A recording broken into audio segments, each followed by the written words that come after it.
what are you learning in power, persuasion, and precipitation? But not precipitation. No, sorry. Participation. Basically, it's about media effects and media use.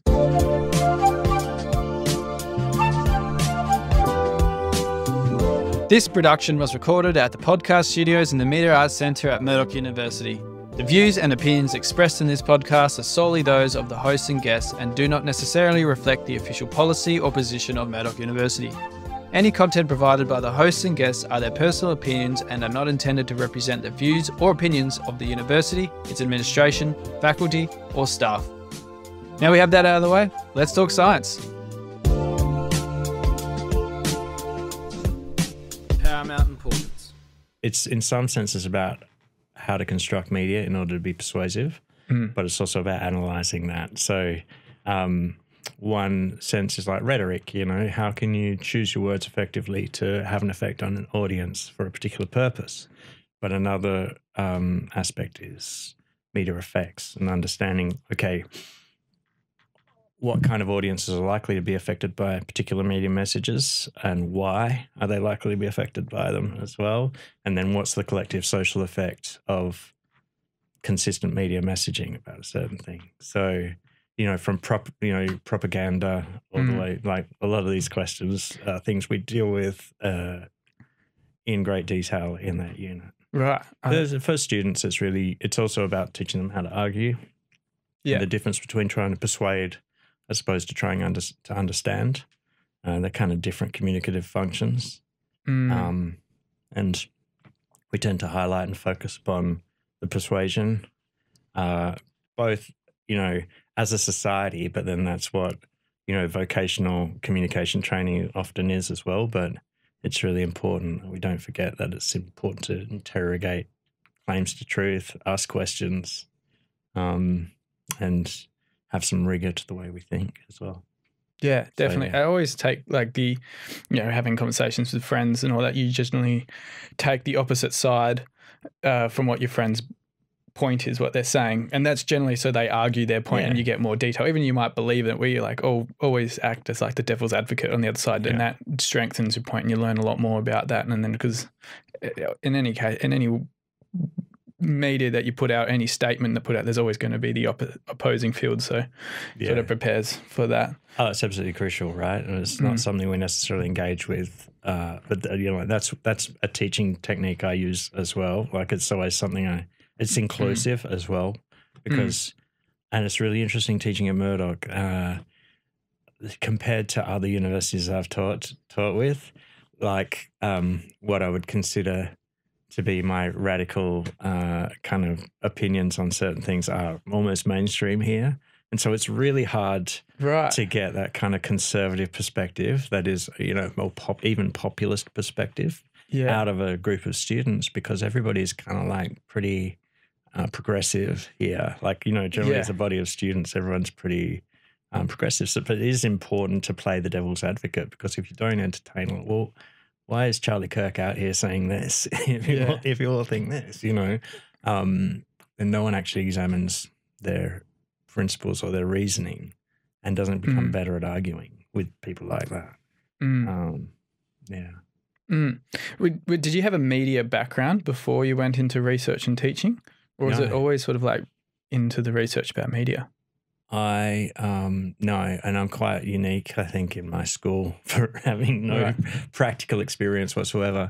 I wrote I wrote a few pieces for, student newspapers and things like that when I was a student. But no, I kind of was very, very interested. I started off being interested in politics, really, and democracy. And then I kind of worked backwards from there to focus a bit more on media. Yeah, well, we've seen how much media plays a part in both of those bits in that. Yeah, well, it's it's crucial. Like, why doesn't a democracy work? I mean, there's a number of reasons, but my PhD thesis was on why do democracies make dumb decisions? And the media is pretty central and culpable in that, or at least manipulation of the media. Right. Yeah. Obviously, it's going to be very hard to summarize a whole PhD thesis, but why does democracy make dumb decisions? Because we're not encouraged to think. We're not encouraged to think about our. We're not encouraged to think in general. We're particularly not encouraged to think about our votes in terms of what's good for everybody or what's good for the collective. We're encouraged to think about our votes in terms of, here's a horse race, and sorry, I hit it, didn't I? And one political party is offering you this, and another is offering you this, and so you make that kind of utility maximization decision based upon a whole bunch of things that are irrelevant. Like whatever it is, the hot button issue of a particular election really often has no impact or effect. But I mean, it's a complicated question. Yeah, it's flawed.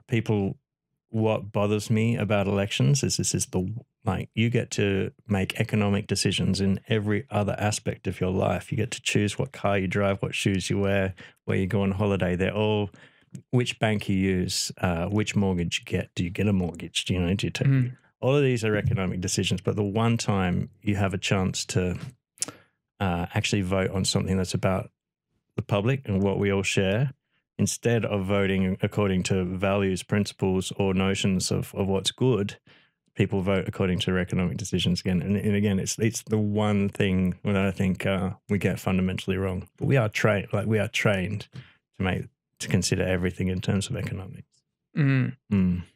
So why are the media is pushing like certain agendas for, like, what are the politicians doing that makes people not think about their decisions? That's a really broad question because different politicians do different things. I mean, what does Trump do, for instance, to make people not think? Is he kind of presents a really simplistic, and this is the general formula, is you provide incentives for compliance and disincentives for non-compliance. You provide some really simplistic analysis of the problems and the solutions. You often tie that up with some form of jingoism around nationalism or solidarity. You caricature your opposition as being representative of a particular evil or fault or flaw or challenge.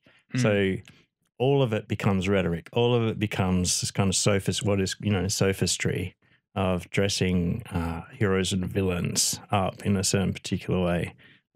Most people enter into public life, I think, if you're a politician, you're oriented towards doing the right thing, but that kind of gets subsumed by the fact that the most successful political party just runs itself as a advertising agency with no other goal except to win the election. You can kind of see,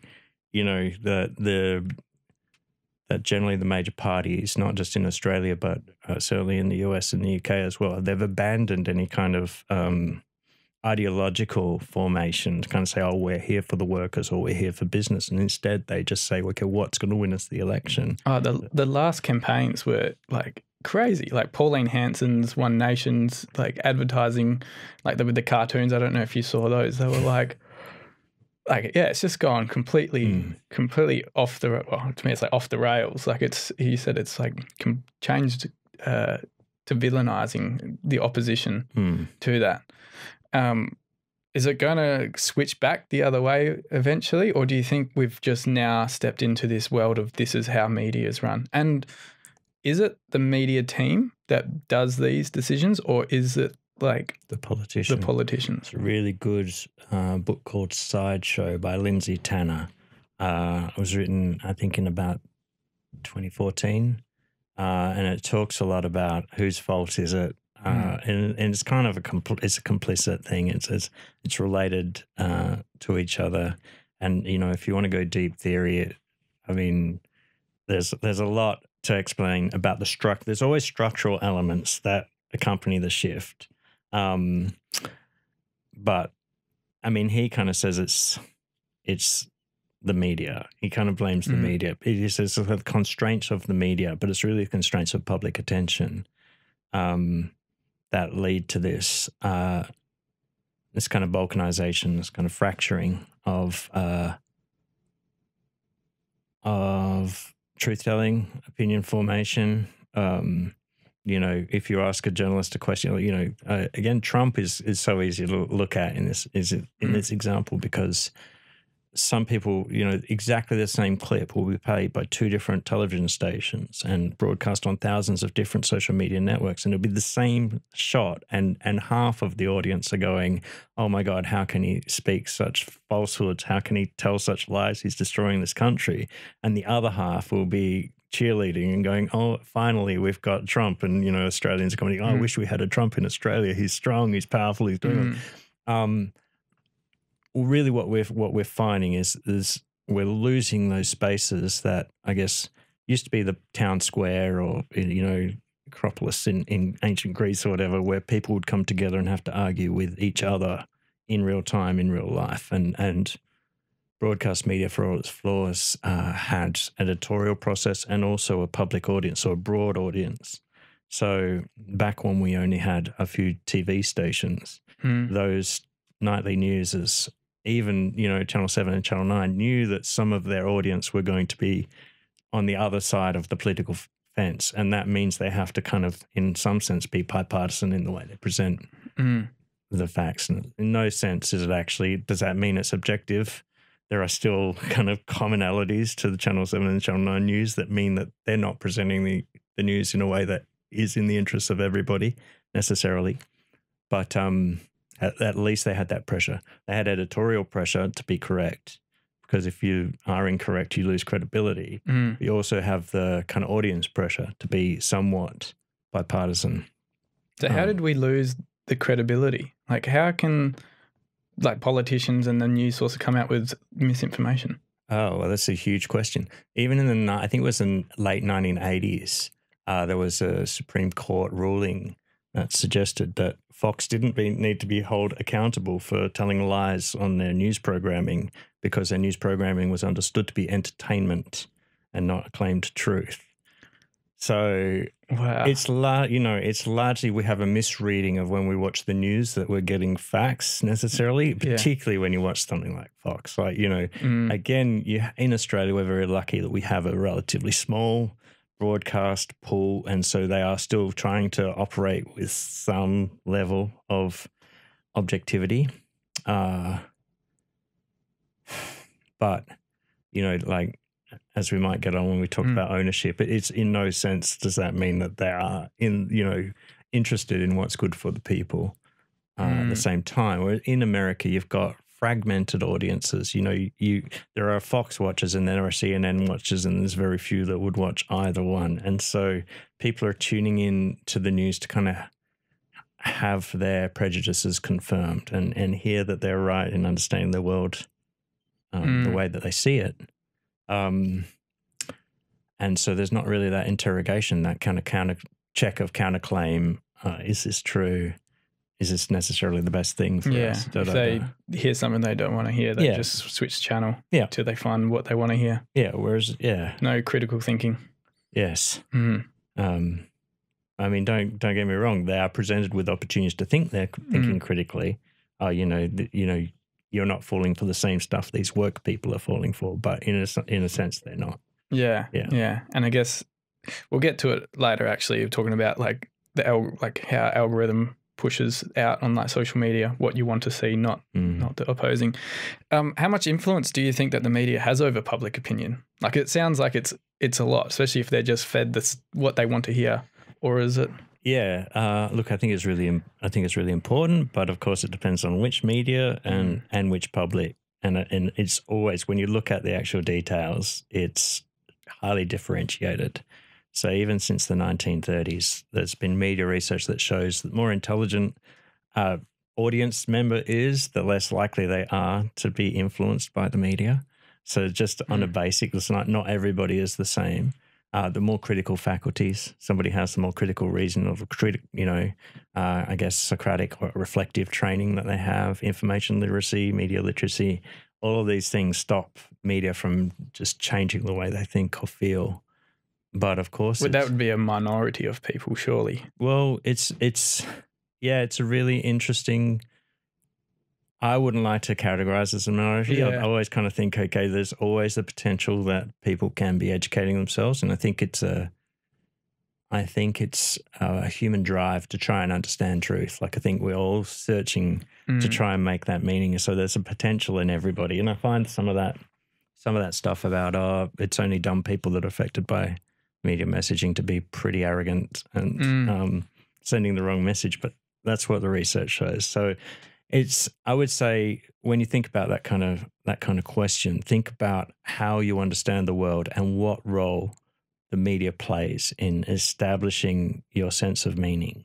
Now, it's an introspective question, right? Because I think it's different for everybody. And there will be people who live like in the hills who are not engaging in any form of media. And obviously for them, the media has very little impact upon their world. But there will be a lot of us who wake up in the morning, look at our phones, start scrolling, and maybe read a newspaper or something as a way of engaging with the world. But most of the time, just on our phones. And when we're on the train to work, we're on our phones.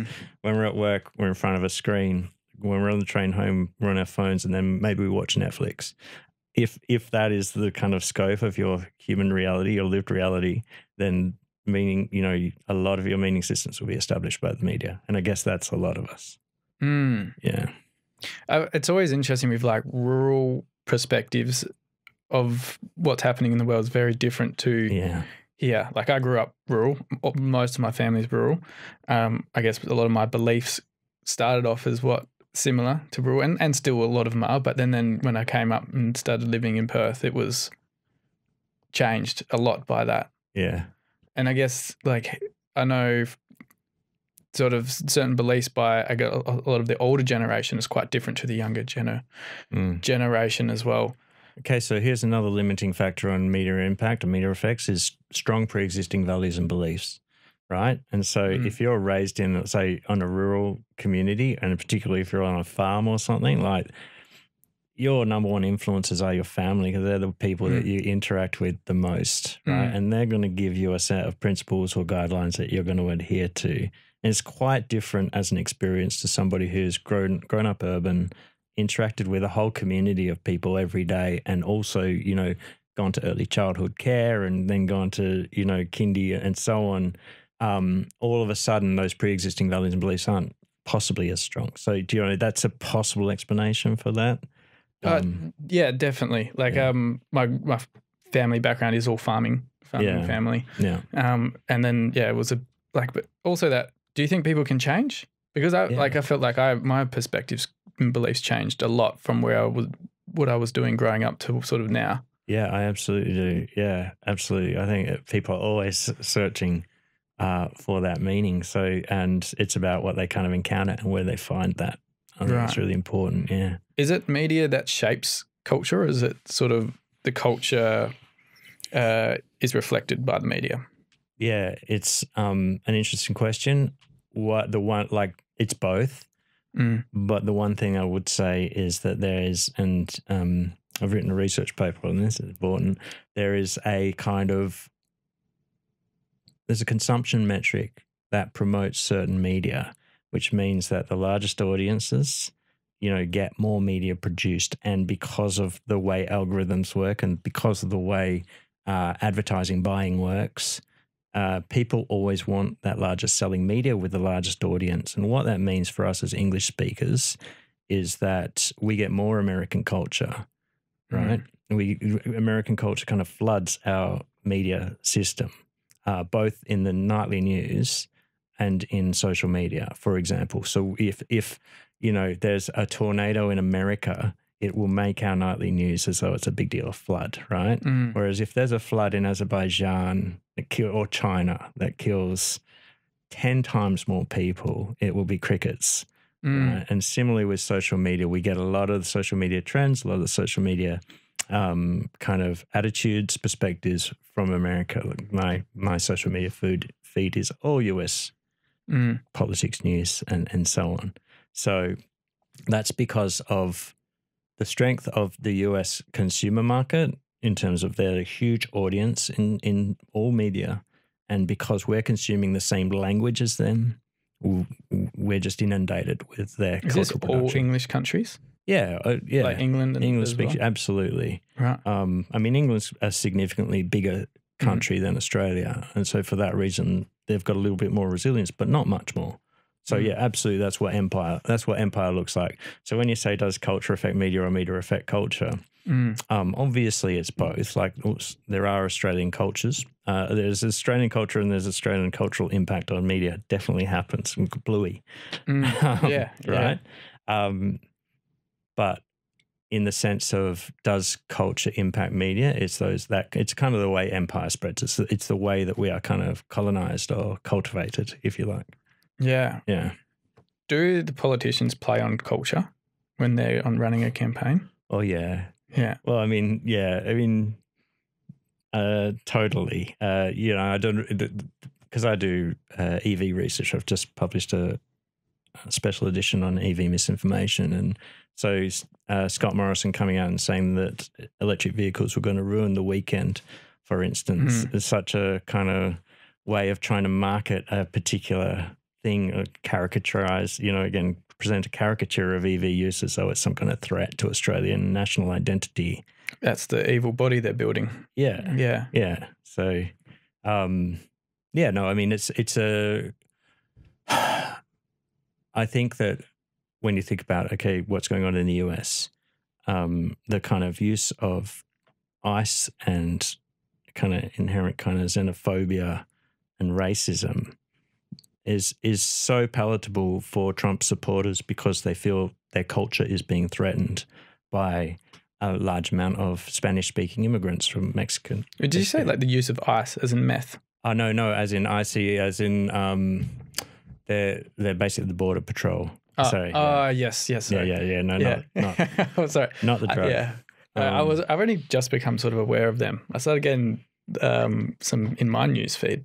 Yeah. Like, well, Trump is just, it's internal police, it's customs and immigration, I think, or something like that. You know, and they're basically going through towns and finding anyone that's an undocumented immigrant and removing them. And in some cases, they're removing American citizens that just look a bit foreign. So it's quite repressive. It's quite fascistic.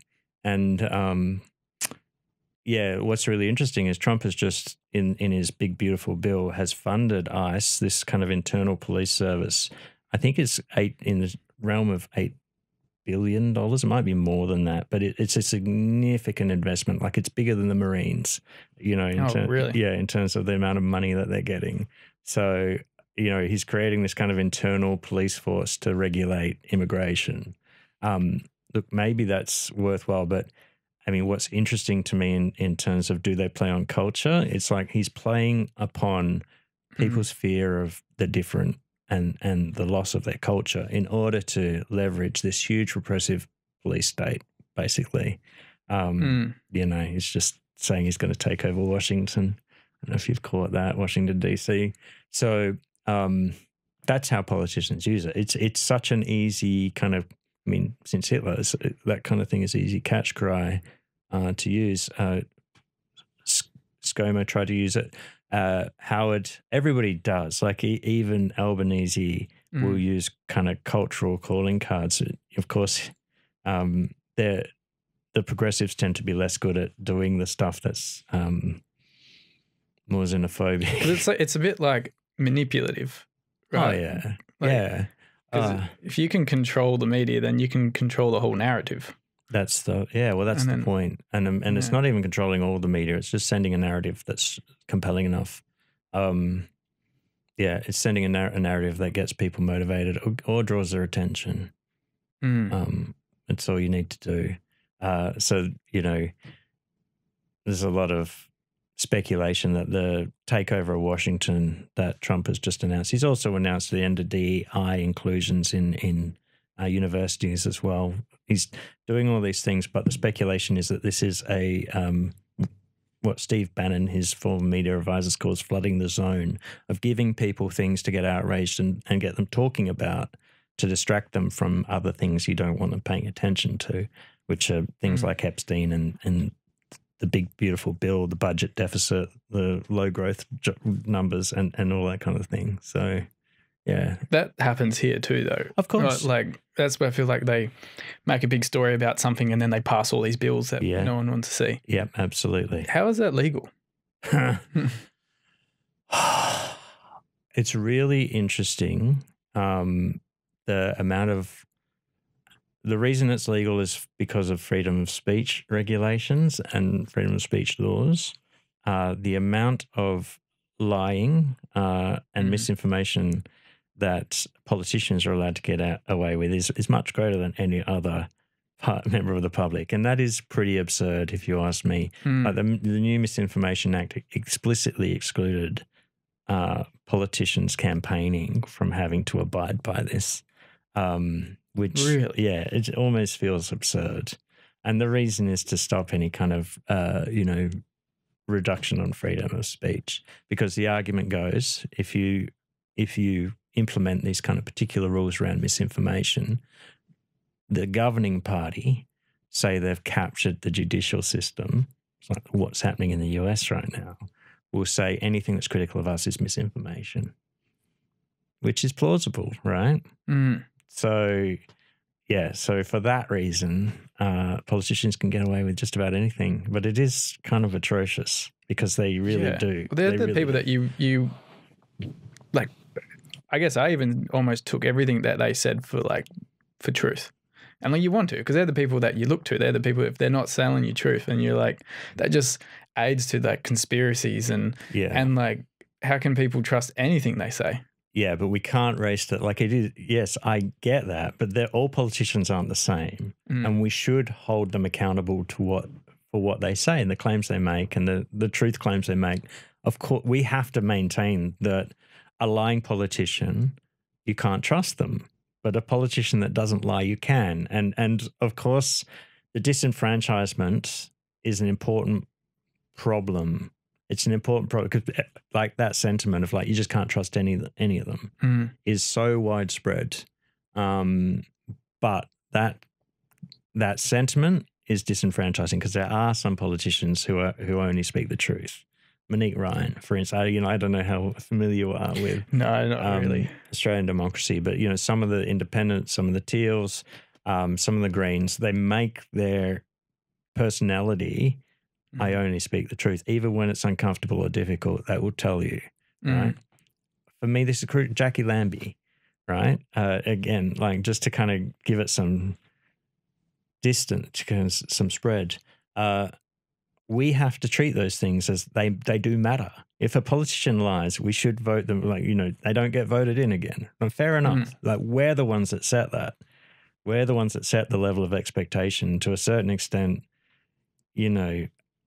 Again, this is what I was talking about before. We had John Howard. This would have been before your time, but John Howard came out. He told a bunch of lies about the Iraq War. He told a bunch of lies about no GST. And he still got voted in subsequently Australia's longest serving ever Prime Minister. Why? Because he gave us low interest rates. So people don't vote according to whether or not politicians tell the truth. They vote according to whether or not their economic interests are fulfilled. Aligned or not. And then they end up with politicians that lie. And why do politicians lie? Because that's what delivers you the economic dividend that you're voting for.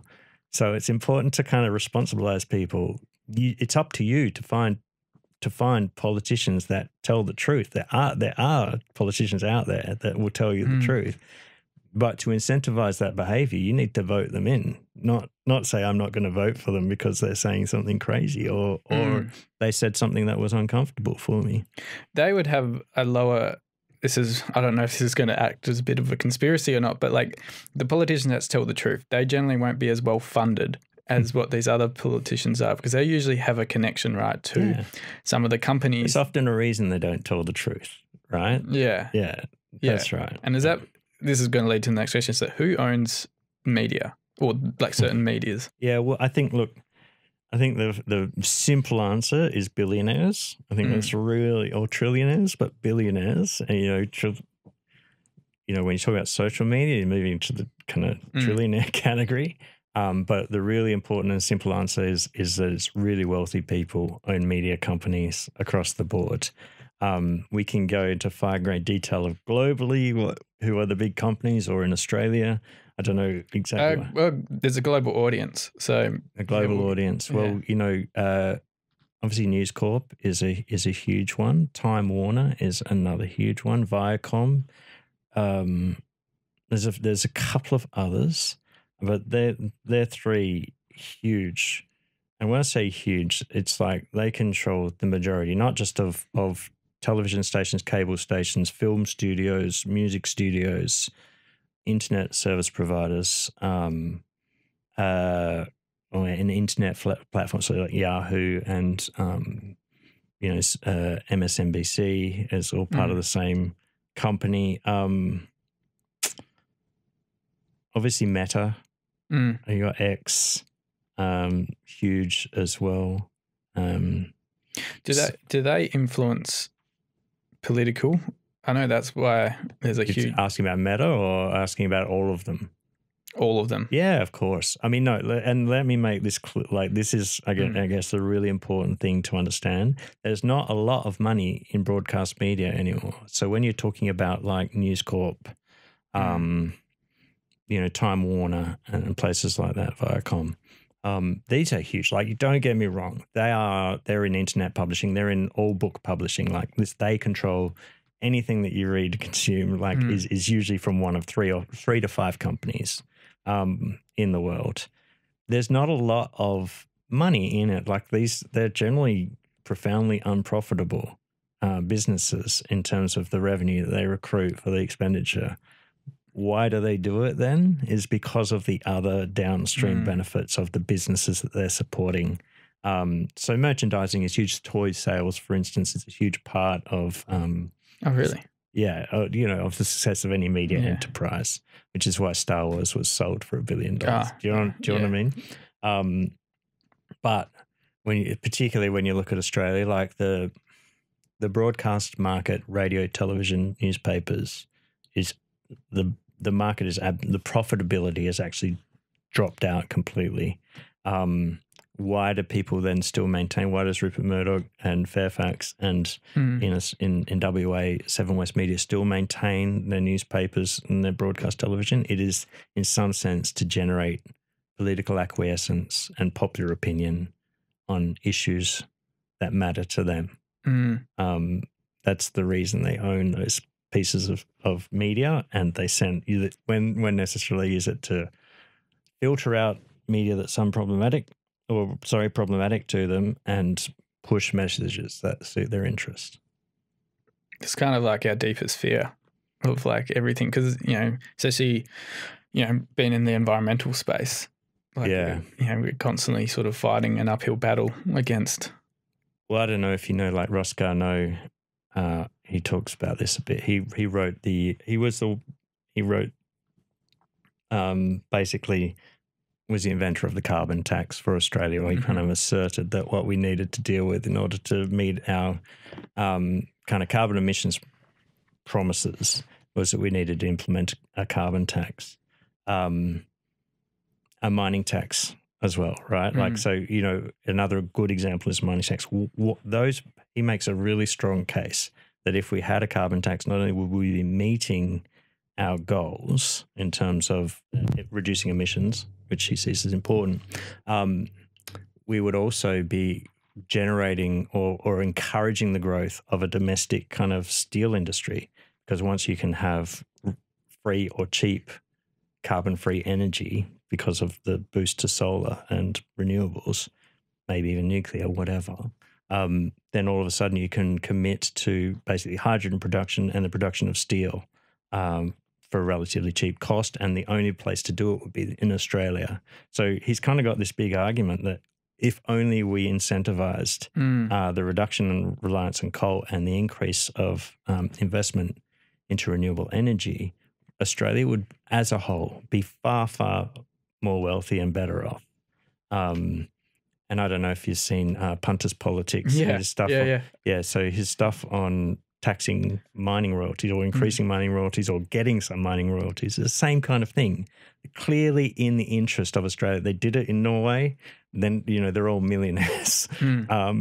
It's clearly in the people's interest to have a carbon tax, to tax mining, mining exports, mining royalties. These are policies that suit everybody in Australia. The only people they don't suit are the mega wealthy that are already heavily invested in these industries. And unfortunately, they're the ones that are controlling our media. And so I don't know if you remember the mining tax advertising and editorializing that went on about how this was going to reduce Australian investment and we're all going to end up paying more because of the mining tax. Same thing with, carbon pricing. And Wilkinson's The Carbon Club is a brilliant book about the kind of pro-carbon lobby in Australia and how they've manipulated politics. But yeah, so you've got these really good policies being advised by really sound economic advisors. And, Garneau's argument is any good economist recognises this is by far the best thing for Australia. But what you've got on the other side are billionaires who own the media who either won't cover it, will demonize it, and make it impossible for anyone to think about changing. So, yeah. Oh, that sort of makes me angry. Yeah, it's I'm aware of it. Like I follow punters' politics and like just gobsmacked by that, and like why is this not getting more traction? And yeah, who are these people that are like? My next question would be is like what media sources can we trust? But who are the media sources? Who owns these media sources? Like. Oh, like I said, I'm going to say in Australia. Okay. In Australia, there are two companies really, Fairfax and News Corp. So News Corp is part of the global News Corp. Fairfax is part of the Nine MSNBC network. So they are kind of subsidiaries in a certain sense of or subparts. But News Corp, Rupert Murdoch is an Australian success story. He took the Adelaide Advertiser and became a global media conglomerate. So he's no longer Australian for tax reasons. But we still have News Corp here. That's like the Australian. It's, let me get this right, the Daily Telegraph, the Herald Sun in Melbourne. So all like the tabloids, but also the Australian, which is a national broadsheet. And then you've got Fairfax, who kind of own all the Nine Network stuff and The Age, Sydney Morning Herald. In Western Australia, we've got Seven West Media. Now, it's really important to understand that Fairfax and News Corp own 80% of publishing in Australia. It's one of the most concentrated kind of media empires in the world. Like there's only two companies own at least 80% of everything that we read, from community news and television, right? All part of the same two companies. In West Australia, we're a little bit different. We've got Seven West Media, who is our own little conglomerate. Seven West Media is mostly owned by a guy called Kerry Stokes. He's a local boy, done good, but again, he's heavily invested in mining, concrete production, coast hire, mining leases, mining hire, and mining investment. So very much he is influenced pro mining, and you can read any edition of the West Australian, and you'll be able to see that editorial influence there. So what are the trusted sources? Because it's like when I watched your presentation when I first met you, it was like shocking to hear all these news sources that they come up in my news feed, and clearly it's like a very pro mining and against a lot of these environmental effects, or they're just like hidden in there. And as a marine scientist and heavily involved in environmental issues, it was disheartening to see something like that, and hence why there's just so little money involved in that. What sources of media can we trust that gives us the truth? People, I don't know how people will take to this, but ABC is by far the most trusted. There's basically a news media research report published at Uni of Canberra every year, and it measures trust in various sources, and ABC is the most trusted.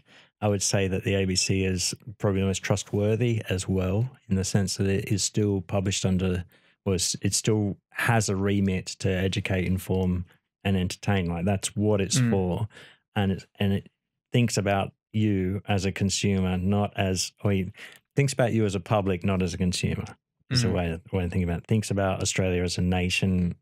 I wouldn't say necessarily that means that everything that the ABC says is sacrosanct or beyond criticism. You have to be critical of why they might be saying something. There's been a few cases that I've seen that sort of, But it's really interesting for us as we did when I was looking at media over COVID, and it was really interesting to see everyone stampeded towards the ABC and SBS to a certain extent as well. When people really need, like, say a war breaks out tomorrow, there'll be very few people going to, Sky News After Dark to get factual information. They will go to the ABC when when there's a bushfire or whatever. People trust the ABC, and the ABC is quite trustworthy. Like they have, they're kind of audited on whether or not they are being objective and true. And so they have that kind of commitment, whereas Well, who funds the ABC? It's a government funded. Yeah, it is government funded, but it's kind of supposed to be the amount of funding they have is supposed to be quarantined and kind of set in stone. It's administered by a group called ACMA, Australian Communication and Media Authority, that are, again, supposed to be independent of government influence. And that's really crucial because obviously you've got public broadcasting in other places such as Singapore, where really it's the government administering the public broadcasting, and that means that the public broadcasting is always on the side of the government, which isn't necessarily critical. It's important for everyone to understand that in Australia, the ABC is actually independent of the government, even though it does rely on government funding. And so there have been particular governments that have threatened to cut its funding and have cut its funding. In the recent past as well. Oh, really? How? Yeah. So Abbott, Morrison. The Liberals. Yeah. But because they see the ABC as a particularly critical news source, and they don't want to encourage that. It's really interesting. But the ABC is definitively not pro-Labor. They're just not pro-business, which separates them from every other media source we have. So, yeah. Yeah, that is the one that I sort of have trusted most. But there's been a few things in the past. There was a certain, I'm not going to speak into specifics, but a certain coverage they did over a certain topic, and they painted the people on the other side as idiots. Yeah. And it was up for a few days, and then they took it down because I think it must have been audited, and they said, oh, this is very opinionated in this one certain thing, where I know, like, on this other side there was a lot of scientists in that, but yeah. In your research, what have you found to be the most powerful drivers of misinformation? Well, that's a really complicated question again, because we've touched on it throughout this. But. Yeah, I know. But so part of the thing is, okay, do you have somebody with a vested interest and a particular political kind of or communications goal to achieve? Obviously, that then misinformation becomes a really important and interesting kind of tool to use. But I think that, when you think about misinformation, and I don't know if you intentionally mean this, but misinformation is different to disinformation in the literature. Misinformation is unintentionally spread lies and falsehoods, whereas disinformation is intentional. So if I had to argue, like, why do people spread misinformation? It's because audiences, people like you and me, we want to be the authors of our own systems of meaning. We want to make the world make sense for ourselves. And so we tend to, especially when we feel excluded. So when people feel excluded from that meaning making, so say what happens when there's all of a sudden there's this thing called an epidemic and it's never happened before, and all scientists and the government are telling you to behave in a certain way, you feel really disempowered by that. That's a kind of automatically disempowering sensation. And so people, to recover their own power, will start to kind of assemble their own version of the truth and their own version of the story. And in that version of the story, it's very likely that they paint that other group as being somehow an adversary. So I think, like, when you get fundamental about it, it is that desire to want to be the authors of our own meaning system. Well, that leads into the next question: is like why a lot more people, or the public, believing less in science and more into the influence on Instagram, and that's that empowering. Yeah, well, absolutely. Why is the public following that? Yeah, it's very interesting. You should ask as a podcaster with a global audience. What people have found is with social media is that people form what is called parasocial relations with the people they follow on social media and in podcasts. So in podcasts, it's particularly strong that you start to identify the person that you're listening to as a friend. This is like somebody I'm hanging out with. They're part of my peer group. They're just like me. And all of that is, in terms of media effects, this guy called Lazarsfeld talked about two-step flow of media effects, where if you've got opinion leaders that you respect or you hold in esteem, you're more likely to accept what they say as the truth. So if you form a relationship, if I have a relationship with you, then I'm more likely to consider your opinion on things. Just as simple as that. Who has a relationship with a scientist? No, science is, do you know what I mean? Like, yeah. I'm sorry, I know it does happen, but, a scientist or science written, broadly written, is this horrible kind of mechanistic beast that is clearly kind of, they invented the nuclear bomb, for crying out loud. Can we trust them? Whereas the person I'm listening to on a podcast or the person I follow on social media, well, they're just like me and they talk to me and they understand me. And I feel like we have that relationship. So I'm more likely to trust them than I am to trust that person or that organization, which I may have otherwise conceived of as an enemy or an adversary in some sense. Particularly if they're trying to impose restrictions on me. And particularly then if the person I'm listening to on my podcast paints them as a villain. It's like, oh, wow, yeah, I see that now because we're a team and they're not on the team. Yeah, that's interesting because that's sort of like in terms of any social media and communication help that I've got, it's like finding ways to connect to the audience. And that's what I've learned. And then I generally sit pretty objective to most things. I don't have an opinion too. I'd like to hear both sides of the story before I form my own opinion. Yeah. Not saying that that's what everyone does, but yeah, no, it's, I guess the media does that too in a way, right? And with like the News Corps and all that, they try and find a common connection. Yeah. And then really hound down on that with their audience again. Yeah, absolutely. So, I mean, it is part of any effective messaging strategy to make sure that you're relating to your audience. And it only works with particular messages and particular strategies. But it's really effective to kind of say, look, we share. You first have to show you understand your audience, and you first have to demonstrate that for them to start to listen to you, right? You would know this. You need to kind of establish a common ground. And once you've done that, then you can start progressing your argument. Interesting. It sounds just like such a big way of like manipulation in a way, but yeah, well, the difference, I mean, it can be used to manipulate, and obviously people do use it to manipulate. So, Where should the line be drawn between moderating misinformation and disinformation? It's I've used the word in the question as misinformation, but I'm wondering if I probably should have used disinformation. I wouldn't worry about it. People generally understand it as the same thing, but there's a difference in the intentionality of it. Yeah. Preserving free speech. Oh, it's a really good question.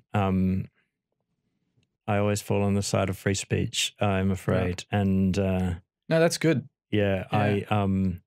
This is really interesting because we were looking at it. I was looking at social media throughout the pandemic and looking at basically vaccine misinformation and COVID misinformation. And it was fascinating because different platforms had different kind of levels of enforcement of kind of censorship of misinformation or disinformation. And that kind of produced very different results. But I always found that censorship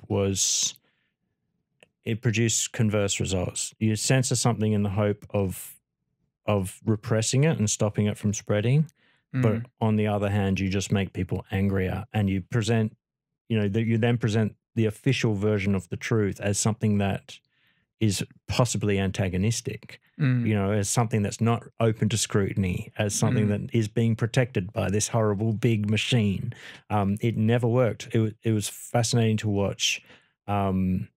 We were charting the growth of basically anti-vax communities on Facebook. And it was kind of, you know, they were the ones that were kind enough to share their data with us. Mm-hmm.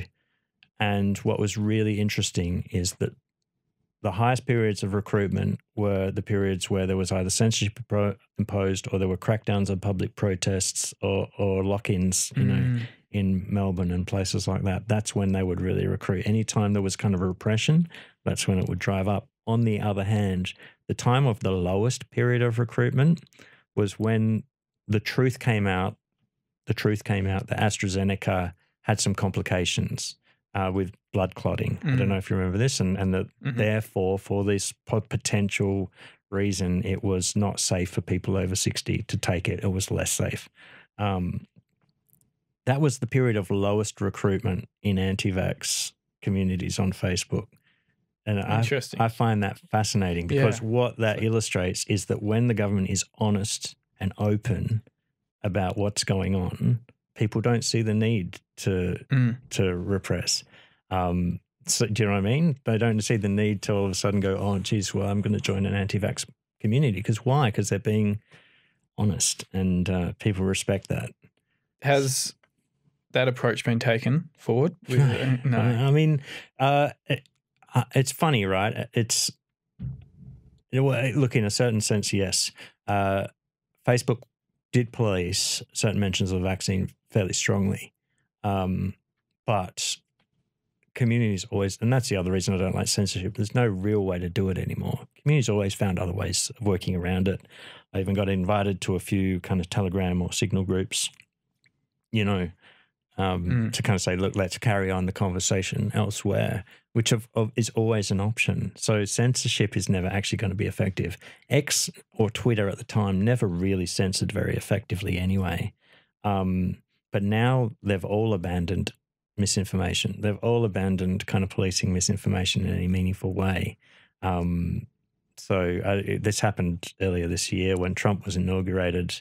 You know, Zuckerberg stood up and kind of said, yeah, we're not going to control for misinformation so much anymore. We're just going to let free speech be.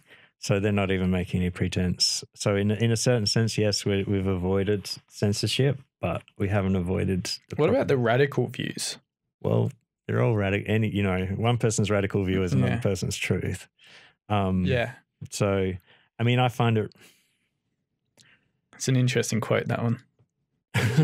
Well, it's true. You know, yeah. How would you define a radical view? Like, I guess it depends on how broad the scale of it, but like there's terrorist views. Yeah. But then there's like the racism views. Yeah. Like, shouldn't they be? Funnily enough, it's all done by AI. Like, you know, so it's all done by algorithm now. Really interesting. AI? Yeah, basically AI. Yeah. So, which uses an algorithm to determine when an account might be violating a certain. I got shadow banned on a couple of my accounts. There you go. You probably will after this as well. Yeah. Well, like I wrote the word stabbed by a stingray, and I had a video where we got stabbed by a stingray. Shadow banned my account because of that word stabbed, and then I just couldn't get it on. Yeah. Yeah. So, I mean, that's a good example of it. I mean, just yesterday, actually, there was a flood of people, Australian businesses, thrown off of Meta, off of Facebook and Instagram because with associations with what they said was, you know, child pornography or, you know, and they all came out. They all came out and said, no, we've never violated the terms of service. We followed everything perfectly. We've never shown a child or, you know, a naked person or anything like that. But it's really run by robots. So there is a level of that kind of control, but it's usually fairly not very well executed. Right. Is that better or for worse? What I think there needs to be, well, it's for, like, in those instances, it's for worse. And I think it's really clear to me as somebody who works in this area that we cannot trust big tech to regulate our kind of public conversations at all. We shouldn't. Like Facebook banned Australia during COVID as well. Like, I don't know if you remember that. It was actually during the Sydney bushfires. What do you mean banned Australia? Well, you say the unfriended Australia, you don't remember? It was when the Australian government implemented a kind of requirement that Meta pay journalists for content that they were placing on Facebook. In response to that, Facebook stopped basically allowing any journalistic content to be placed on Facebook. And they did this at a time of wild bushfires in the beginning of the pandemic. And so in certain senses, they just said, look, we don't care if you need to talk to each other about this stuff. You're not paying us money, so you're not getting it. And it's really important that people realize that in some sense, we're now communicating via social media. Like, this is how we do things.